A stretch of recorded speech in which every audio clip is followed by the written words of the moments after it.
Political Capital is brought to you by Uber Canada. Learn more at uber.com/flexibilityworks. CHEK Podcasts.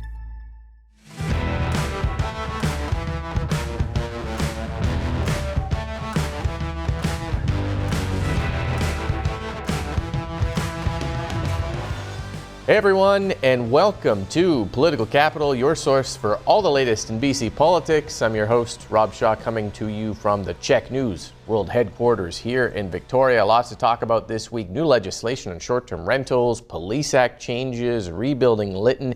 Make sure you subscribe to our audio podcast for extras this week, including a look at the one-year mark to the next provincial election. Let us bring in the PodSquad to break it all down. Jeff Ferrier, Allie Blades, Jillian Oliver, thank you for being here, and thank you for jumping into something we have been waiting months now for, which is the NDP's short-term rental plan. The bill lands this week on the House, and the sum total of it is essentially it kind of wipes out most people's ability to list their investment properties on Airbnb and Vrbo because it limits a short-term rental to a person's principal residence in an urban center. So you rent out a room or a secondary suite or maybe a laneway home or a cottage if you have one, but if you've got a multiple investment condo portfolio and you're in a big city, those they have to be long-term rentals to tenants now. So that's the broad brush of it. Does it hit the mark for what we were hoping for? Allie, what do you think?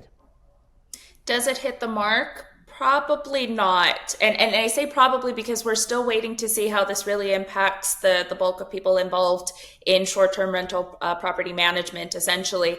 What we've been hearing a lot in the news this week are the unintended consequences from people who use this to help them pay their mortgage, to help them supplement their salaries for other things. There was this really interesting story about a woman who is in her 60s. She's retired. She herself rents, but she owns this one property as kind of income for her. And so those are a lot of the stories that are coming up this week. And so that's the initial reaction. But the unintended consequences, I think, is going to be a big thing. The other piece about this that is still to be determined is, do we think that the enforcement will be enough? So one of the criticisms of all of this is that there's not too much of an investment in the enforcement. So you can put something on paper, but will it actually happen? To be determined.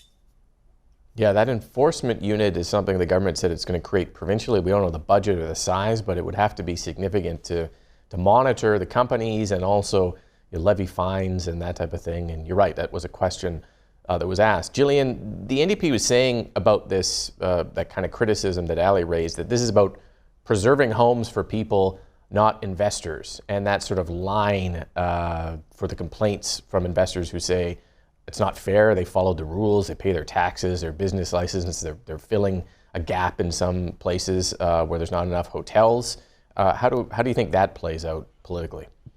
I don't think the government really minds the optics of that, and I would argue that it actually is an intended consequence. I think that that's sort of the type of politics the NDP is really comfortable with, where there's sort of like a clear kind of almost like a villain, to most people are concerned about the price of homes, not people who own multiple properties, having to sell and put those houses back on the market. And we actually saw some stories about this potentially anecdotal stories about this potentially leading to a decline in condo prices in some cases, which I think the government thinks that most of their supporters are going to be happy to see. So I think that was, they expected that there would be these kinds of stories and that they didn't mind, and that in fact they actually think that this is probably pretty good optics for them. We're a year out from an election. The biggest thing we keep talking about is the NDP has all these plans. Their approval ratings in terms of who people want to vote for are still high, but the issue approval ratings, especially on housing affordability, are low. So they need to show action, and I think this is a way for them to show that they're tangibly putting units back on the market, both for rental and for sale. And I think, they don't mind the optics of it at all.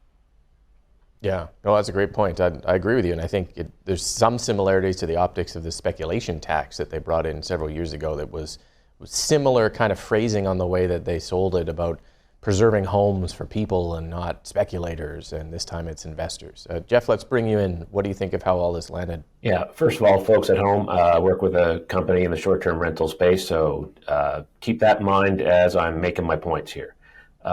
Look, I think the government has a pretty clear policy goal here, as folks have mentioned. They want to be seen as showing leadership on housing, and their policy goal is limit short-term rentals, and hoping that will maximize the long-term rentals that are available for folks who are struggling to find affordable housing in the province, which remains a great big problem. I think Jillian's right. I think government sees this as a politically useful fight, right? And that means it's a story that conveys to voters whose side the government is on, because that's how elections are won. It's not who has the best policy, are you meeting outcomes? It's about who voters feel share their priorities and values. And so getting into it with short-term rental providers is a pretty clear, simple way for government officials to say we're on the side of renters in a housing crisis and not business. And it kind of reminds me of Gordon Campbell and BC Liberals, who came to office on a platform of government is too big, taxes are too high, we need to get on with reducing taxes and reducing size of government. So they picked fights with teacher unions, right? And there was that antagonistic relationship. And I think in the long run, the teacher unions were right. But in that moment, that group personified the problem as Campbell saw it, and what the problem he was elected to office to solve. And so that helped solidify the coalition behind him and set him up for success, though history did prove the teacher unions right and Gordon Campbell wrong. And on this After 10 years. Yeah. On this one, we'll see in the long run whether government is right and its policies hit the mark, or if it's the opposite. Yeah, it's hard to be wrong when you win 3 majority governments and reduce the opposition down to 2 seats. But in some ways, he was ultra right there for a while. But anyways, I get your point. Jeff, let's stick with you though, because there's lots of kind of detail to this and exemptions. So like that principal residence requirement doesn't apply to a tourism area like Whistler or Tofino. It doesn't apply to a regional district unless they choose to opt in. It doesn't apply to the Gulf Islands unless they choose to opt in. If you have a vacancy rate in your city of more than 3%, like Fort St. John or Central Saanich or Prince George, you can opt out entirely. And I'm still trying to figure out if this is the appropriate sort of flexibility to accommodate communities that have varying needs in the province and the right way to go, or like a really confusing patchwork where you drive through an area and in 15 minutes hit 3 different short-term rental jurisdictions depending on the regional district or the town or the city. I can't quite figure it out. Do you have any, what do you make of that kind of distinction? Well, I think the complex nature of it, it speaks to the political dynamics that the government was facing as it looked at short-term rentals. You have people in Victoria, local governments in Victoria and Vancouver, for example, that were leaning into, short-term rentals as a problem. We need more tools. Meanwhile, you had places like Whistler, for example, a resort municipality saying we got a shortage of accommodation. We need all the accommodation we can have, and if you clamp down on this, it's going to be a great big problem to our whole economy. I think the broader story around this legislation and the rollout, and if you look at it, the rollout, it extends over many years, and a lot of it is not, clear in the legislation. It's going to be made clear in regulation, so rules that will come down the road. And you have this interesting enforcement mechanism where you have both provincial government and local governments having enforcement roles. And it will be interesting to see how a Victoria-based Airbnb police is what some people are calling it, but just to be simple, how that will help, say, places like Kamloops when they have issues with homes that they think are inappropriately being used for short-term rentals, and they want to have some enforcement done, and the local government says no, go to Victoria, when the local government is right there in the community and knows and can actually get out to the house and inspect. And it's big and complicated, and it will be interesting to see if the rollout and the execution matches the headline that government has put out this week. Yeah, for sure. It'll take some time to May 1st, I think, is the implementation, and the enforcement unit isn't until later in 2024. So it'll take time to see that. Jillian, if you're in a rural part of this province, like many people are, and you're in a regional district, has the province sort of punted this back onto local politicians who don't necessarily have the staff or the resources to figure it out? You can choose to opt in if you want, but you're still going to have to wrestle with this same quagmire of, do you want short-term rentals in town for tourists, especially in a smaller town without a hotel, or are you protecting your long-term rental stock for locals and workers? There are powers here for the regional governments to bring in business licenses and fines, but has the government kind of left them trying to figure that issue out on their own, and is that good, I guess? I mean, yes, but this is also what local governments asked for. They really wanted to have flexibility because of that acknowledgement that every community is a little bit different. So that's what they got. I think it's going to really vary depending on the community. In some, like where I live in Nelson, I think you mentioned Nanaimo on Twitter when this first came out, we've got people who are essentially neighbors, where one is in the regional district and one's in the municipality.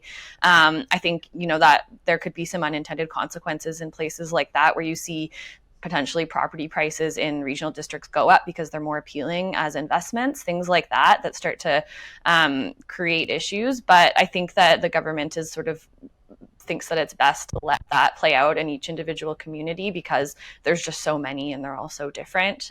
They obviously consulted with the, couple handfuls of resort communities that are important to them, but there's just so many regional districts. It's hard to kind of create a single policy for them all.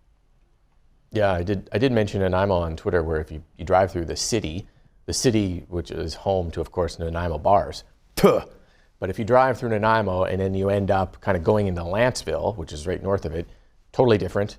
Then you keep driving, you end up in Parksville, back into it, and into Qualicum, which is sort of grandfathered in because it's close, and you're sort of driving through all these areas where it's up and down and different. So I don't know. I tend to agree with both of you that that's kind of the flexibility that everyone wanted, but it's hard on paper to sort of put all that together. Allie, all these details and timelines and that type of thing, are we able to determine whether this is going to work before the next election, do you think? Before the next election?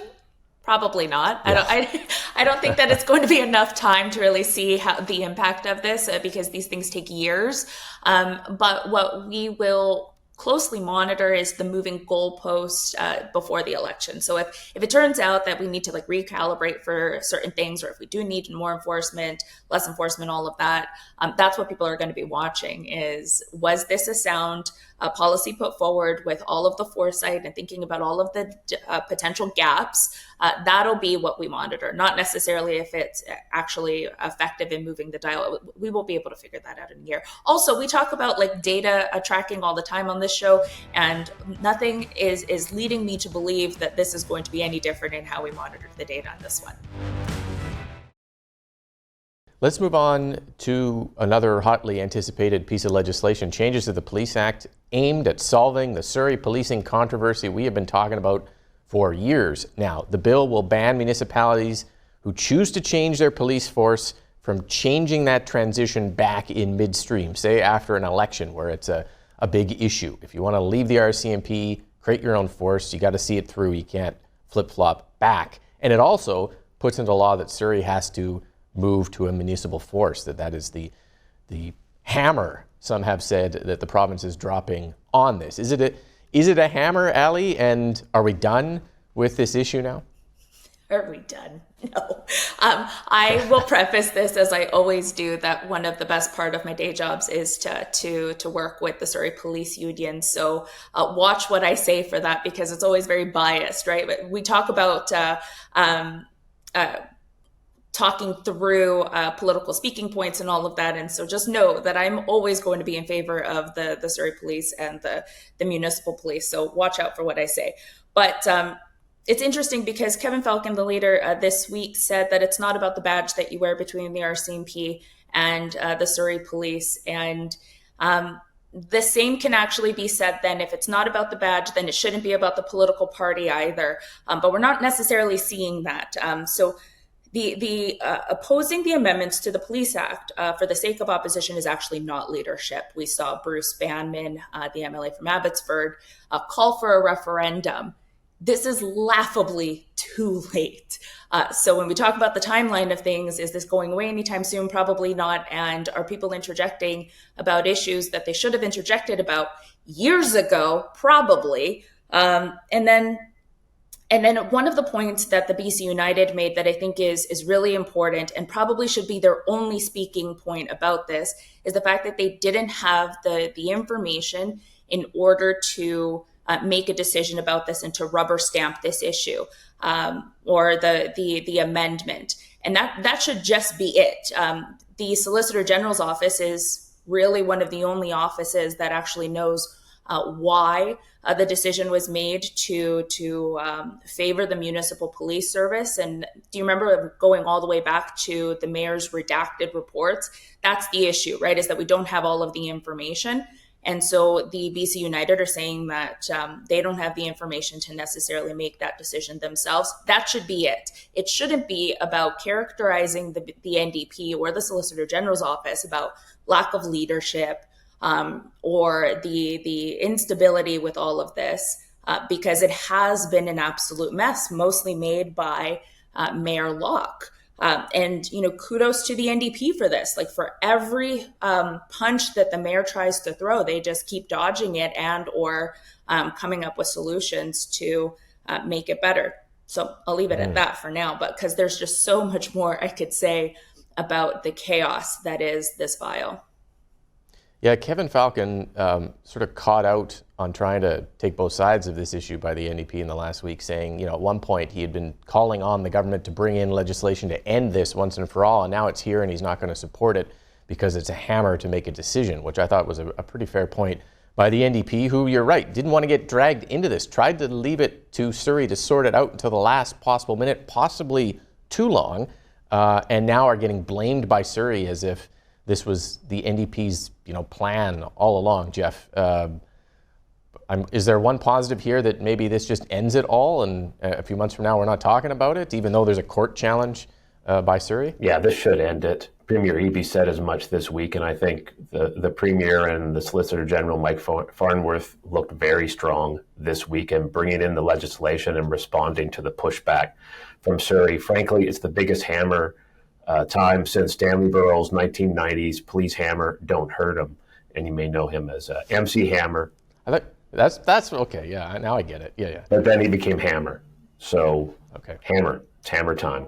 But again, it's a politically useful fight for the government, too. You've got Mayor Locke. She was elected with a tiny plurality, 30%. That's Kennedy Stewart numbers. And that, for folks who may be new to listening to us on the podcast, is a bad thing. It's fighting a fight that's important for her and her political future, but it's one that voters in Surrey, where elections in BC can be won and lost, they're tired of it.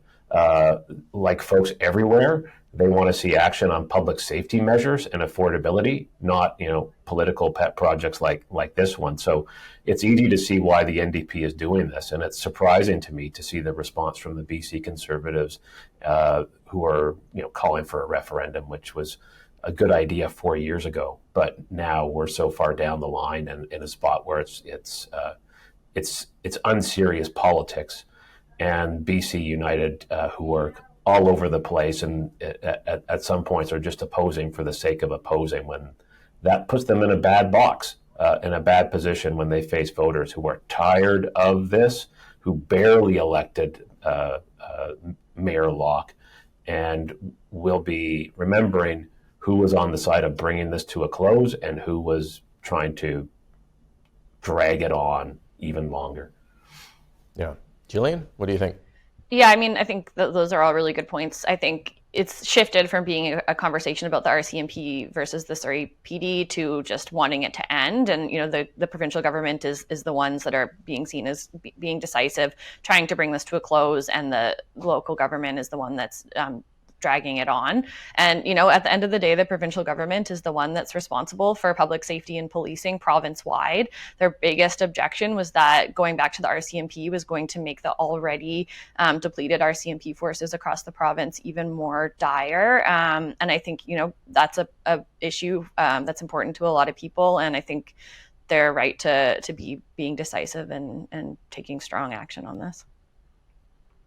We're running out of time on the show, which is a great reminder for people to subscribe to the audio podcast, because we'll talk more about the next topic on that. But Jillian, we're going to stay with you on this, and just we might only get you on it, but the residents of Lytton took to the dirt that used to be their streets this week to protest the lack of progress on rebuilding their town.